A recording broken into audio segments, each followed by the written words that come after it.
प्रिय छात्र, आज हम कक्षा 10 की मनोरे गणित में प्रश्नावली 7D के प्रश्नों का हल समझेंगे। तो प्रश्नावली 7D में जो हमारा पहला प्रश्न है वो कहता है, सिद्ध कीजिए कि बिंदु 0,1, 1,2 और -2, -1 संरेख हैं। तो यहाँ पे देखिएगा, हमें यहाँ पे 3 बिंदु के निर्देशांक दे रखे हैं और हमसे कहता सिद्ध करो कि ये संरेख हैं। तो यहाँ पे देखिएगा, देखिए संरेख का मतलब यह है कि त्रिभुज का क्षेत्रफल जो है हमें 0 प्राप्त होना चाहिए। जिस समय त्रिभुज का क्षेत्रफल हमें 0 प्राप्त हो जाएगा तो हम कह सकते हैं दिए गए जो बिंदु है वो क्या है, संरेख है। तो यहाँ पे देखिएगा, यहाँ पे जो बिंदु दे रखे हैं वो लिख देते हैं। यहाँ पे लिखेंगे, चूंकि दिए गए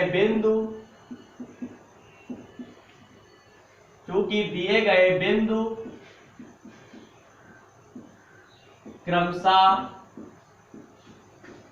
कैपिटल ए, चूंकि दिए गए बिंदु है, ए ना मानिए, ऐसे ही लिखिए।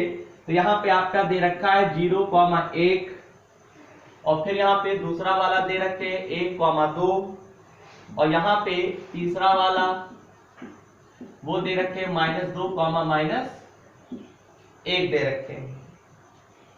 और ये क्या है, संरेख है।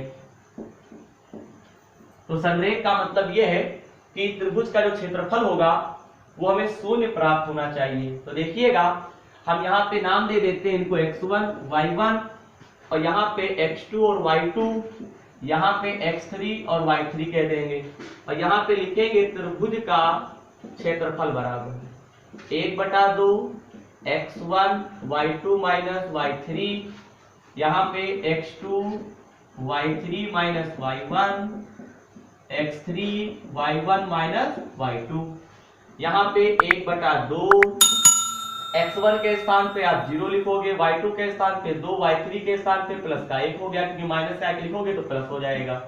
x2 के स्थान पे आप 1 लिखोगे, y3 के स्थान पे माइनस का 1, y1 के स्थान पर भी 1 लिखोगे, यहाँ पे x3 है, x3 के स्थान पे माइनस का 2, प्लस माइनस आपका माइनस होता है। y1 के सामने आप 1 लिखेंगे, y2 के सामने आपको 2 लिखना है। एक बार चेक कर लीजिए, x1 के स्थान पे आप 0 लिखेंगे, y2 के सामने आप 2 लिखेंगे, y3 के सामने प्लस का 1 हो जाएगा, x2 के सामने आप 1 लिखेंगे, y3 के सामने माइनस का 1, y1 के सामने प्लस का 1 हो गया, x3 के सामने आपका माइनस का 2, y1 - y2 1 माइनस आपका 2, 0 की गुणा ब्रैकेट से करेंगे तो सब 0 हो गया। यहाँ पे 1 की गुणा तो -1 आपका माइनस का 2 हो गया, 2 में से 1 को घटाओगे तो माइनस का 1 बचेगा, -1 की गुणा -2 से करोगे तो प्लस का 2 हो गया, 2 से 2 कैंसिल, तो 1/2 गुणे 0, तो आपका सब 0 हो जाएगा। तो यहाँ पे त्रिभुज का क्षेत्रफल जो है वो हमें कितना प्राप्त हुआ है, 0 प्राप्त हुआ है। ठीक, तो यहाँ पे हम लिख सकते हैं, अतः दिए गए बिंदु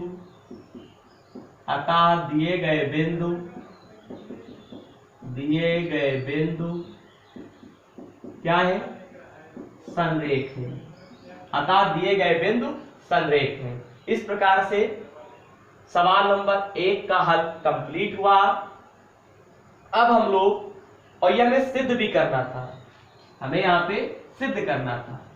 यहाँ पे आप लिख भी सकते हैं इति सिद्धम, ठीक है, इति सिद्धम।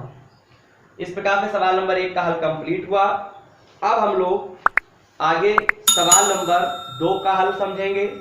सवाल नंबर 2 कहता है, सिद्ध कीजिए कि निम्नलिखित 3 बिंदु संरेख हैं। यानी सवाल नंबर 2 में आपके 3 खंड दे रखे हैं, ठीक, और यहाँ पे तीनों खंडों में हमें सिद्ध करना है कि संरेख आना चाहिए, और संरेख के लिए त्रिभुज का क्षेत्रफल जो है वो हमें क्या प्राप्त होना चाहिए, 0 प्राप्त होना चाहिए। तो यहाँ पे दे रखे 6,9, फिर दे रखे 0,1 दूसरा वाला बिंदु है, और फिर यहाँ पे तीसरा वाला बिंदु दे रखे हैं, वो हमें दे रखे हैं -6, -7, 6,9, 0,1 -6, -7। ये क्या है, हमें संरेख बताना है, ठीक है। प्रत्येक खंड में हमें संरेख बताना है, यानी सिद्ध करना है। सिद्ध करना है तो आएगा ही। तो यहाँ पे देखिएगा 6,9 डायरेक्ट लगाएंगे, 0,1 फिर से उतार लेते हैं, -6, -7। यहाँ पे x1 y1 नाम दूं, x2 और y2 और x3 और y3। तो यहाँ पे लिखेंगे त्रिभुज का क्षेत्रफल बराबर सूत्र होता है x1 y2 - y3 और प्लस का होता है x2 y3 - y1, फिर आपका होता है x3 y1 - y2। अब यहाँ पे 1/2 x1 के सामने आप 6 लिखोगे, y2 के सामने आपका 1 होगा, y3 के सामने 7 तो प्लस का 7 हो गया, x2 के सामने आप 0 लिखोगे, y3 के सामने -7, y1 के सामने आपका 9 हो गया, x3 के सामने आपको -6, यहाँ पे प्लस माइनस आपका 6 हो गया, y1 के सामने आप 9 लिखोगे, y2 के सामने y1 के सामने आपका 9, y2 के सामने आपका 1 हो गया, ब्रैकेट बंद कर दीजिए। यहाँ पे 1/2 7 और 1 होता है 8, 8 छड़ आपका होता है 48, प्लस का होगा 0 की बड़ा ब्रैकेट से करोगे 0 हो जाएगा, 9 छाक आपका क्या होगा 54 हो जाएगा।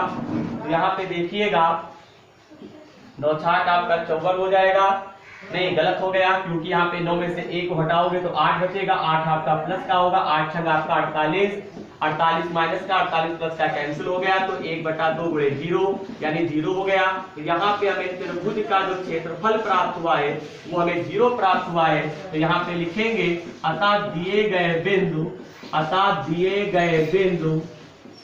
क्या है, संरेख है, क्या है, संरेख है।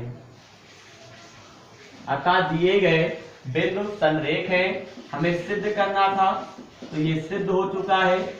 जो हमें प्रश्न में दे रखा था सिद्ध करने को, जो बिंदु है वो क्या संरेख है, हमें सिद्ध ही करना था, और जो चीज सिद्ध करना होता है वही तो आता ही है। तो यहाँ पे लिख दिया है हमें त्रिभुज का क्षेत्रफल जब 0 प्राप्त हुआ है तो हमने लिख दिया है अतः दिए गए बिंदु क्या है, संरेख है, इति सिद्धम। इस प्रकार से सवाल नंबर 2 का जो पहला खंड यहाँ पे दे रखे थे उसका हल कंप्लीट हुआ। अब हम आपको यहाँ पे सवाल नंबर 2 में जो आपके 2 खंड दे रखे हैं उसे हम आपको होमवर्क में दे रहे हैं, ठीक है। ये दोनों खंड जो है सवाल नंबर 1 और सवाल नंबर 2 का जो पहला खंड हमने जिस मेथड से करवाया है उसी मेथड से आपको लगाना है। एक बार फिर से बताएंगे, सवाल नंबर 2 का जो दूसरा खंड है और तीसरा खंड, ये दोनों खंड हम आपको होमवर्क में दे रहे हैं और मुझे उम्मीद है कि आप लगा लेंगे।